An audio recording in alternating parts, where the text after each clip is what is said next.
Olá, bem-vindo à Bíblia Católica.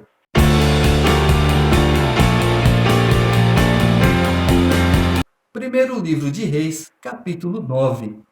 Depois que Salomão acabou de construir o templo de Yahvé, o palácio real e tudo o que tensionava realizar, Yahvé lhe apareceu uma segunda vez, como lhe aparecera em Gabaon. Yahvé lhe disse: Ouvi a oração e a súplica que me dirigiste. Consagrei esta casa que me construíste, nela colocando o meu nome para sempre. Meus olhos e meu coração aí estarão para sempre. Quanto a ti, se procederes diante de mim como teu pai Davi, na integridade e retidão do coração, se agires segundo minhas ordens e observares meus estatutos e minhas normas, firmarei para sempre teu trono real sobre Israel, como prometi a Davi teu pai, dizendo: Jamais te faltará um descendente sobre o trono de Israel. Porém, se vós e vossos filhos me abandonardes, não observando os mandamentos e os estatutos que vos prescrevi, e indo servir a outros deuses e prestar-lhes homenagem, então erradicarei Israel da terra que lhes dei. Rejeitarei para longe de mim este templo que consagrei a meu nome, e Israel será objeto de escárnio e de riso entre todos os povos. Este templo sublime será para todos os transeuntes motivo de espanto, assobiarão e dirão: Por que Yahvé tratou assim esta terra e este templo? E responderão: Porque abandonaram Yahvé, seu Deus, que fez sair seus pais da terra do Egito, porque aderiram a outros deuses e lhes prestaram homenagem e culto. Por isso, Yahvé fez cair sobre eles todas essas desgraças. Não faltará sucessores para o trono de Davi. Jesus veio como homem ele teve seus antepassados, da linhagem de Davi. Quando Jesus então volta para o reino celeste, é lá que haverá a continuidade do trono de Davi. Ao cabo de 20 anos, durante os quais Salomão construiu os dois edifícios, o templo de Yahvé e o palácio real, Irã, rei de Tiro, lhe havia fornecido madeira de cedro e de cipreste, e também ouro, na quantidade que ele quis. Então o rei Salomão deu a Irã 20 cidades na região da Galiléia. Irã veio de Tiro para ver as cidades que Salomão lhe havia dado, e elas não lhe agradaram. Ele disse: Que cidades são estas que me deste, meu irmão? E deu-lhes o nome de Terra de Cabul, que persiste até hoje. Irã enviou ao rei 120 talentos de ouro. Eis o que se refere à corveia que o rei Salomão organizou para construir o templo de Yahvé, seu palácio, o Melo e o muro de Jerusalém, bem como Azor, Meguido e Gazer. Faraó, rei do Egito, fez uma expedição, tomou Gazer, incendiou-a e massacrou os cananeus que lá moravam, e depois deu-a como dote à sua filha, esposa de Salomão. E Salomão reconstruiu Gazer, Bet-Horon inferior, Baalate, Tamar na região deserta da terra, todas as cidades armazéns pertencentes a Salomão, as cidades para carros e para cavalos, e tudo quanto aprouve a Salomão construir em Jerusalém, no Líbano e em todos os países que lhe estavam sujeitos. Toda a população que restava dos amorreus, heteus, ferezeus, heveus e jebuseus, que não pertencia aos israelitas, e todos os descendentes desses povos que ficaram após ele na terra sem serem votados ao anátema pelos israelitas. Salomão os empregou como mão de obra na corveia, o que são ainda hoje, mas não impôs a corveia aos israelitas, que serviam antes como soldados. Eram seus guardas, seus oficiais e seus escudeiros, bem como comandantes de seus carros e de sua cavalaria. Os chefes dos prefeitos que dirigiam os trabalhos de Salomão eram 550 para dirigir o povo empregado nas obras. Logo que a filha de Faraó subiu da cidade de Davi para a residência que Salomão lhe havia construído, então ele edificou o Melo. 3 vezes por ano, Salomão oferecia holocaustos e sacrifícios de comunhão sobre o altar que erguera a Yahvé e fazia também queimar diante de Yahvé o incenso. Mantinha o templo em bom estado. Salomão montou uma frota em Aziongaber, perto de Elate, na costa do Mar Vermelho, na terra de Edom. Irã enviou-lhe navios pilotados por seus súditos e marinheiros que conheciam o mar, junto com os servos de Salomão. Foram a Ofir e de lá trouxeram 420 talentos de ouro que entregaram ao rei Salomão. Quando você oferece algo para Deus, eu vou levar 1 quilo para a igreja. O quilo do quê? Do arroz, do feijão, do sal. Tá bom. Mas o que você compra na sua casa? Eu compro esse. Então é esse que você vai levar.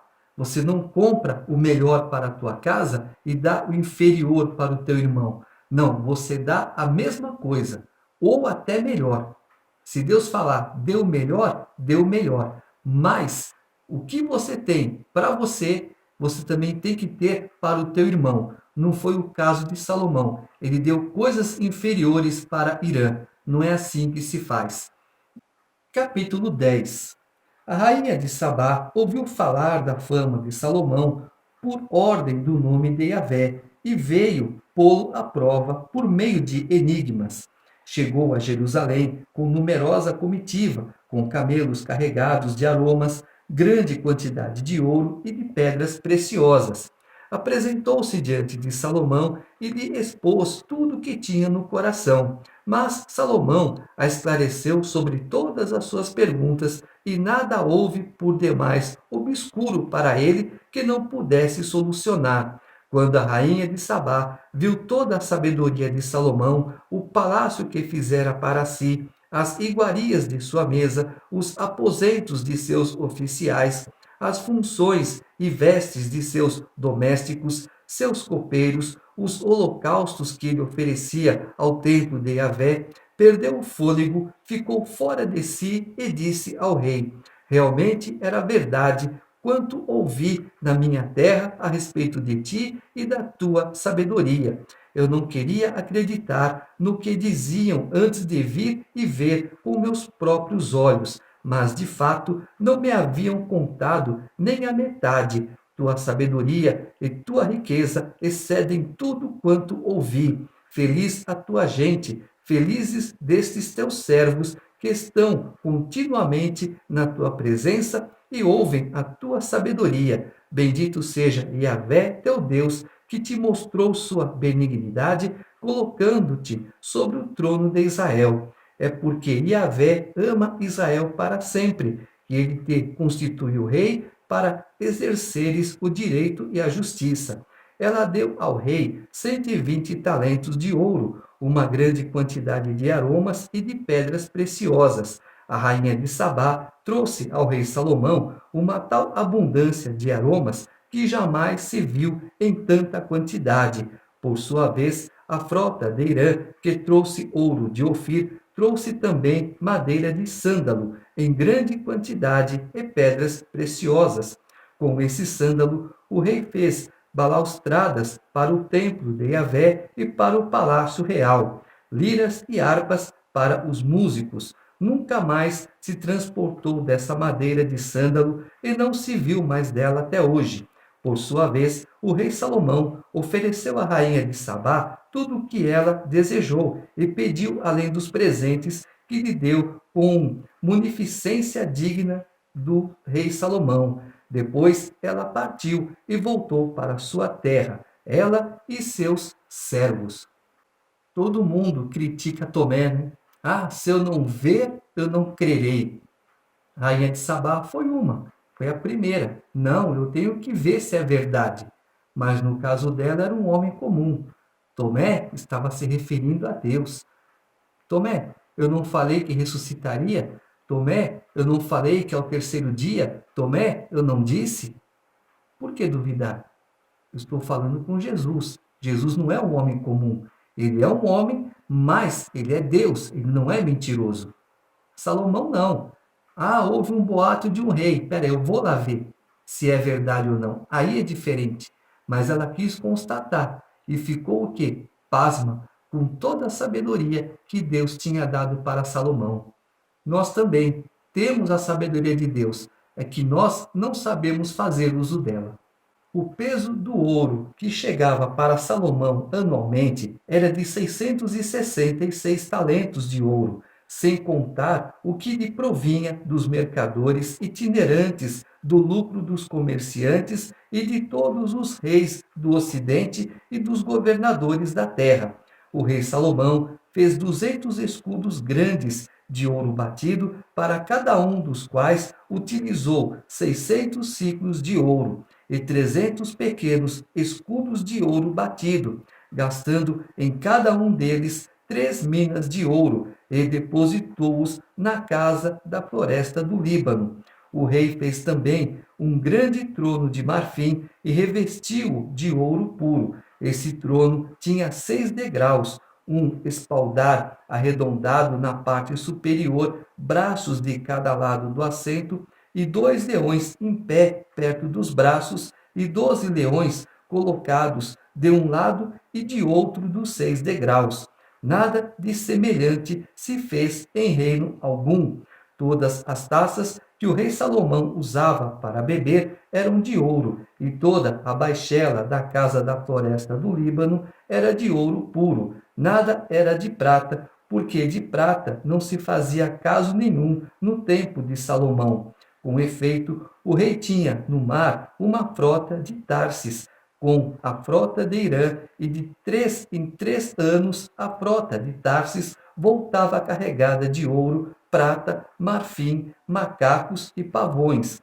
O rei Salomão superou em riqueza e em sabedoria todos os reis da terra. Todo mundo queria ser recebido por Salomão, para ouvir a sabedoria que Deus lhe tinha posto no coração, e cada um anualmente trazia o seu presente, objetos de prata e objetos de ouro, roupas, armas e aromas, cavalos e mulas, e assim a cada ano.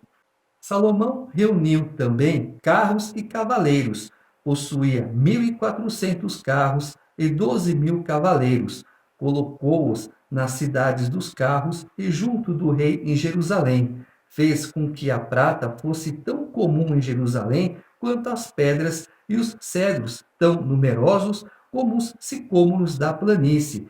Importavam-se para Salomão cavalos de Massur e da Cilícia. Os mercadores do rei importavam-nos da Cilícia mediante pagamento à vista. Um carro era importado de Massur por 600 ciclos de prata e um cavalo por 150. O preço era o mesmo para os reis dos heteus e para os reis de Arã, que os importavam por seu intermédio.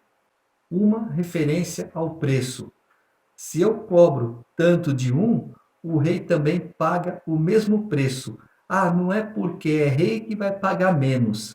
É o caso de uma lanchonete. Você vai num restaurante chique, você deixa lá 50, 100 reais de gorjeta. Aí você vai num restaurante mais humilde, você deixa 5, 10, 20 reais. Qual a diferença? O trabalho do garçom que trabalha no restaurante chique é o mesmo trabalho do garçom que trabalha no restaurante mais humilde. Por quê? Só porque é mais humilde eu dou 1, 2 reais? Agora, porque é chique eu tenho que fazer bonito para os outros? Não é assim que se faz. Tratar um do mesmo modo que trato o outro. Se eu trato bem, vou tratar bem. Se eu não trato, eu não preciso tratar. Eu só não vou tratar mal.